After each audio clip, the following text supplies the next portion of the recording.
Shalom saudaraku yang dikasihi Tuhan. Salah satu perasaan yang paling menyakitkan dalam hidup kita adalah ketika merasa dilupakan. Betul? Sudah berjuang, sudah setia, sudah berbuat baik, tetapi seolah-olah tidak ada yang peduli. Bahkan terkadang kita bertanya, apakah Tuhan juga masih mengingat saya? Jika saudara pernah merasakan hal ini, Yusuf juga pernah mengalaminya, saudara. Ia berada di penjara bukan karena kesalahannya sendiri, namun di tengah keadaan yang sulit itu, Tuhan tetap bekerja dan tidak pernah melupakan anak-anaknya. Mari kita belajar bersama melalui firman Tuhan di hari ini dengan pokok bahasan Tuhan tidak melupakanmu. Sebelumnya mari kita bersatu di dalam doa. Tuhan Yesus yang baik, terima kasih karena kasih setiamu tidak pernah berubah. Ketika manusia bisa melupakan kami, Engkau tetap mengingat dan memelihara hidup kami. Bukalah hati kami untuk memahami firman-Mu ya Bapa, agar kami semakin percaya kepadamu. Di dalam nama Tuhan Yesus. Amin. Saudaraku yang dikasihi Tuhan, setelah Tuhan memberi mimpi kepada juru minuman Firaun, Yusuf diminta untuk menafsirkannya. Pada saat itu Yusuf masih berada di penjara. Ia belum melihat tanda-tanda bahwa hidupnya akan berubah. Namun ketika kesempatan itu datang, Yusuf tidak menyia-nyiakannya. Melalui bagian ini, kita akan melihat bahwa meskipun Yusuf sedang menunggu pertolongan Tuhan, ia tetap setia menggunakan kesempatan yang ada yang di depan matanya. Charles Stanley berkata, menunggu waktu Tuhan bukan berarti tidak melakukan apa-apa, tetapi tetap setia sampai Tuhan bertindak. Mari kita membacanya di Kejadian 40 ayat 9 sampai 15. Kemudian juru minuman itu menceritakan mimpinya kepada Yusuf. Katanya, dalam mimpiku itu tampak ada pohon anggur di depanku. Pohon anggur itu ada 3 carangnya dan baru saja pohon itu bertunas, bunganya sudah keluar dan tandan-tandanya penuh buah anggur yang ranum. Dan di tanganku ada piala Firaun. Buah anggur itu kuambil, lalu kuperas ke dalam piala Firaun, kemudian kusampaikan piala itu ke tangan Firaun. Kata Yusuf kepadanya, beginilah arti mimpi itu. Ketiga carang itu artinya 3 hari. Dalam 3 hari ini Firaun akan meninggikan engkau dan mengembalikan engkau ke dalam pangkatmu yang dahulu, dan engkau akan menyampaikan piala ke tangan Firaun seperti dahulu kala ketika engkau jadi juru minumannya. Tetapi ingatlah kepadaku, apabila keadaanmu telah baik nanti, tunjukkanlah terima kasihmu kepadaku dengan menceritakan hal ihwalku kepada Firaun, dan tolonglah keluarkan aku dari rumah ini. Sebab aku diculik begitu saja dari negeri orang Ibrani, dan di sini pun aku tidak pernah melakukan apa-apa yang menyebabkan aku layak dimasukkan ke dalam liang tutupan. Saudaraku yang dikasihi Tuhan, 3 kebenaran sejati yang kita dapatkan dari bagian firman Tuhan ini. Yang pertama, Tuhan sanggup memberikan pengharapan di tengah keadaan yang sulit di ayat 9 sampai 13. Juru minuman menceritakan mimpinya kepada Yusuf. Dalam mimpi itu ada pohon anggur yang bertunas, berbunga dan menghasilkan buah. Melalui hikmat yang Tuhan berikan, Yusuf menjelaskan bahwa dalam 3 hari juru minuman akan dipulihkan kembali ke posisinya semula. Penafsiran ini menunjukkan bahwa Tuhan masih bekerja membawa pemulihan, bahkan ketika seorang sedang berada dalam keadaan yang tidak baik-baik saja. Tuhan tidak hanya melihat keadaan saat ini, saudara, tetapi juga masa depan yang sudah diatur dan dirancangkan oleh Tuhan.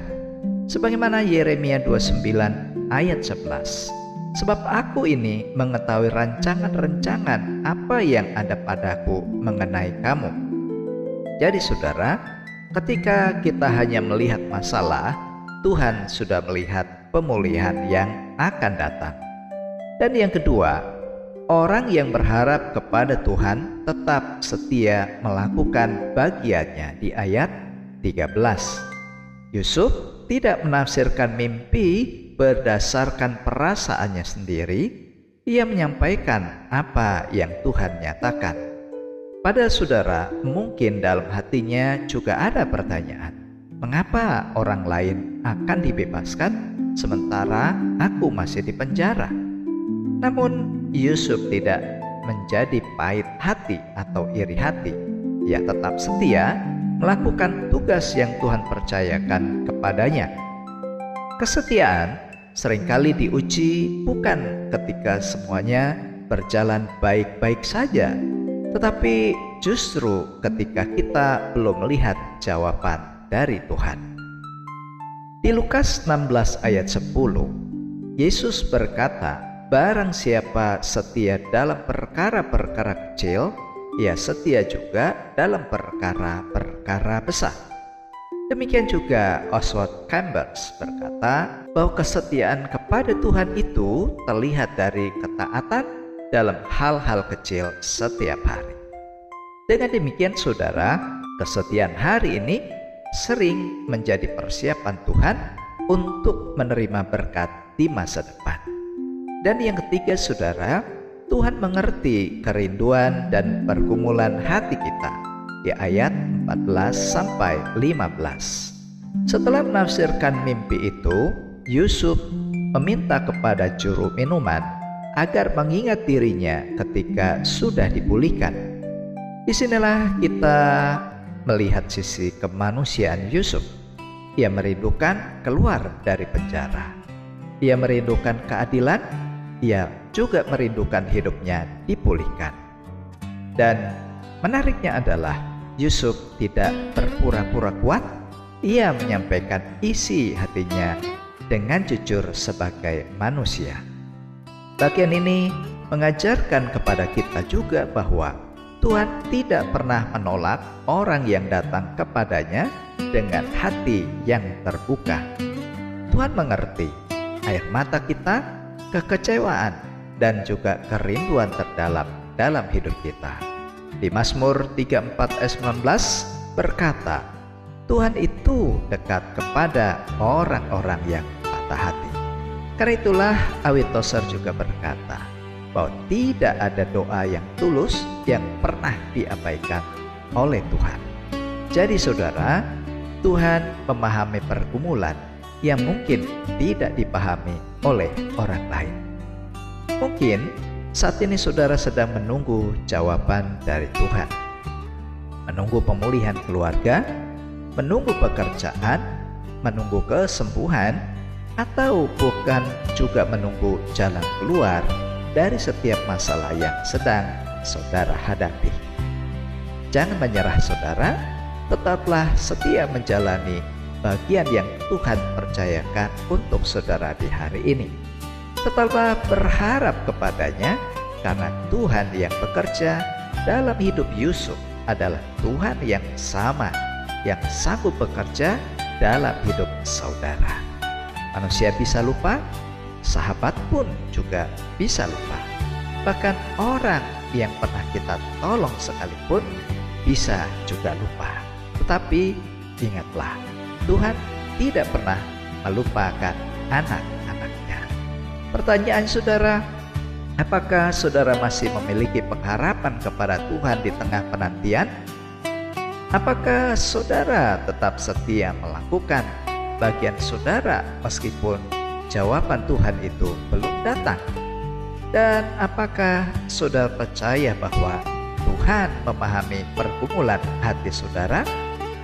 Mari kita berdoa.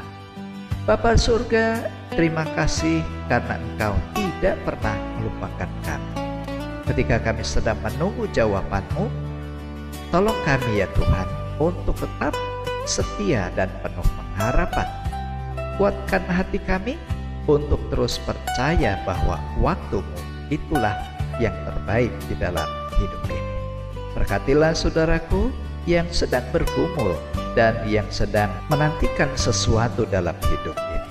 Berkati mereka saat mereka membaca firman Tuhan ini dalam hidup mereka, dalam pekerjaan, dalam rumah tangga, dalam keadaan apapun. Mari Tuhan Engkau berkati dan berikan jalan keluarnya. Terpujilah Engkau Bapa, di dalam nama Tuhan Yesus kami berdoa. Amin. Nah saudaraku, mari arahkanlah hati dan terimalah berkat Tuhan. Tuhan memberkati saudara dengan pengharapan yang baru, kesabaran dalam penantian, dan keyakinan bahwa Tuhan tidak pernah melupakan hidup saudara. Kiranya damai sejahtera Kristus yang memenuhi hati dan langkah saudara, melampaui segala akal saudara, menyertai dan memberkati saudara mulai dari saat ini sampai terus kekal selama-lamanya. Amin. Jika membutuhkan doa, konseling atau percakapan pribadi, saudara bisa hubungi nomor yang tertera pada video ini. Demikian firman Tuhan hari ini saudara. Terima kasih, Tuhan Yesus memberkati, dan sampai jumpa pada seri Renungan SKS selanjutnya. Shalom.